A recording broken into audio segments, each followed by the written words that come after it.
भक्ति में इतनी शक्ति हो सकती है कि वो खुद भगवान को इंतजार करवा दे। क्या आपने कभी सोचा है कि कोई भक्त अपने काम में इतना डूब जाए कि भगवान दरवाजे पर आएं और वो कह दें, बस थोड़ा लुकिए। आज हम एक ऐसी ही कमाल की कहानी जानने वाले हैं। तो चलिए सीधे चलते हैं कहानी के दिल में। महाराष्ट्र में एक जगह है पंढरपुर। वहां भगवान विट्ठल की एक बहुत ही अनोखी मूर्ति है। आप देखेंगे वो कमर पर हाथ रखे एक ईंट पर खड़े हैं। सवाल ये है कि ऐसा क्यों है? आखिर वो कौन था जिसके लिए भगवान ने पूरी पूरी रात एक मामूली सी ईंट पर खड़े रहकर गुजार दी? और ये मत समझिए कि ये सिर्फ कुछ पलों की बात थी। नहीं, ये इंतजार तो सदियों से चला आ रहा है। आज भी भीमा नदी के किनारे बसे पंढरपुर में भक्ति की एक अलग ही लहर महसूस होती है। और इस पूरी लहर के पीछे एक ही नाम है, एक भक्त जिसका नाम था पुंडलिक। तो सवाल ये है कि ये सब शुरू कैसे हुआ? देखिए, इस कहानी का हीरो है पुंडलिक। लेकिन जिस पुंडलिक को हम आज जानते हैं, वो अपनी कहानी की शुरुआत में वैसा बिल्कुल भी नहीं था। असल में ये कहानी पुंडलिक के इसी बदलाव की है। शुरुआत में पुंडलिक का हाल ये था कि वो बस अपनी ही दुनिया में मगन था, अपने सुख में डूबा हुआ। उसके बूढ़े माँ बाप वो उसे एक बोझ लगने लगे थे।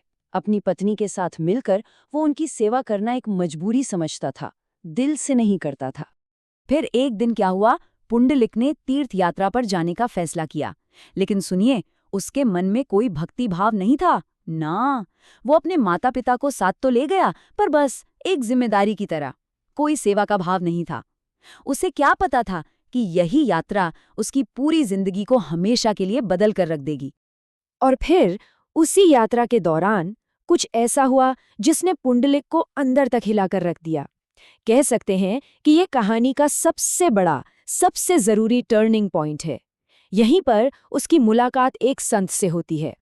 रास्ते में उसे कई साधु संत मिले, लेकिन एक संत ने उससे बस एक बात कही, और उस एक बात ने उसके दिमाग में तूफान ला दिया।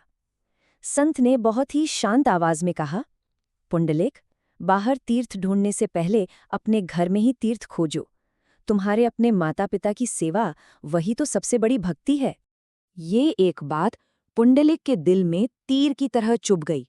पहली बार उसे एहसास हुआ कि वो कितना गलत था। उसे अपने माता पिता का दर्द दिखाई दिया। अंदर ही अंदर वो पछतावे की आग में जलने लगा। वो फौरन वापस लौटा और अपने माँ बाप के पैरों में गिरकर सच्चे दिल से माफी मांगी। और बस उस दिन के बाद पुंडलिक एक नया इंसान बन चुका था। अब उसका हर एक पल सिर्फ अपने माँ बाप की सेवा में बीतता था। वो उनके लिए खाना बनाता, उनके पैर दबाता, उनकी छोटी से छोटी जरूरत का ख्याल रखता। और धीरे धीरे उसका मन इस सेवा में ऐसा रमा कि यही सेवा उसकी पूजा बन गई, यही उसकी सबसे बड़ी भक्ति बन गई। अब पुंडलिक की इस निस्वार्थ सेवा की चर्चा जमीन से उठकर देवताओं तक पहुंच गई। और फिर एक दिन उसकी भक्ति की परीक्षा लेने के लिए और उसे दर्शन देने के लिए खुद भगवान ने धरती पर आने का फैसला किया। भगवान ने एक साधारण सा रूप बनाया और पुंडलिक के घर की तरफ चल दिए। उस वक्त पुंडलिक घर के अंदर था और पूरे मन से, पूरे प्यार से अपने माता पिता के पैर दबा रहा था। उसे दुनिया में और कुछ होश नहीं था।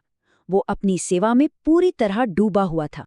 और तभी दरवाजे से एक आवाज आई, पुंडलिक। पुंडलिक ने आवाज सुनी तो सही, लेकिन वो अपनी जगह से हिला नहीं। उसने अपने माता पिता की सेवा को बीच में नहीं छोड़ा। आप सोचिए, उसके लिए उस पल, उस सेवा से बढ़कर कुछ भी नहीं था। शायद यही उसकी भक्ति की सबसे बड़ी परीक्षा थी। और यहीं पर वो हुआ जो इतिहास में कभी नहीं हुआ था। पुंडलिक ने दरवाजे की तरफ देखा तक नहीं, उसने बस पास में पड़ी एक ईंट उठाई और बाहर की तरफ उछाल दी और अंदर से ही आवाज लगाई, कृपया करके इस पर खड़े हो जाइए, मैं अभी सेवा में हूं, थोड़ा इंतजार कीजिए।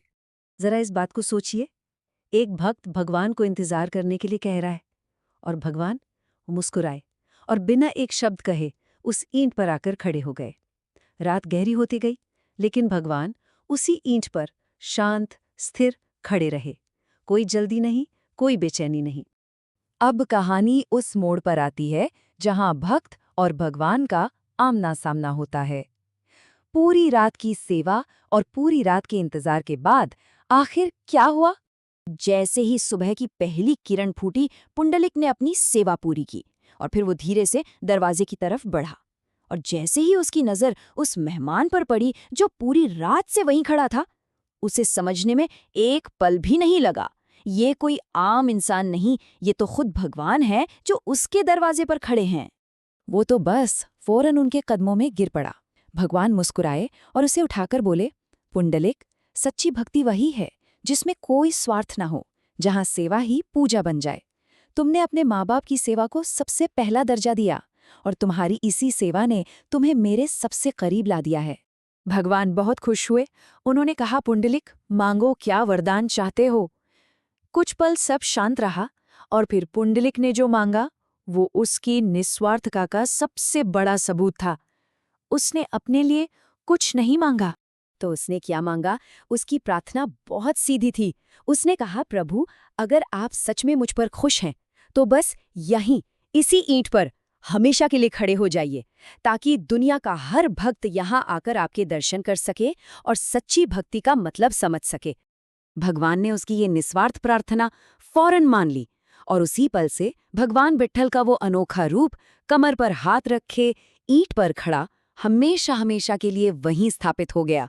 और यहीं से शुरू हुई पंढरपुर की वो महान परंपरा, वो विरासत। सोचिए, पुंडलिक के बस एक काम ने एक ऐसी परंपरा को जन्म दिया जो आज भी जिंदा है। वो जगह एक बहुत बड़ा तीर्थ बन गई। आगे चलकर संत ज्ञानेश्वर और तुकाराम जैसे महान संतों ने अपने अभंगों, अपने गीतों से विट्ठल की भक्ति को घर घर तक पहुंचाया। और फिर शुरू हुई वारी की परंपरा, जिसमें आज भी लाखों लोग हर साल पैदल चलकर पंढरपुर पहुंचते हैं।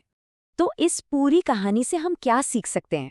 देखिए, सबसे बड़ी बात तो ये है कि असली भक्ति सिर्फ मंदिरों में नहीं, बल्कि निस्वार्थ सेवा और समर्पण में है।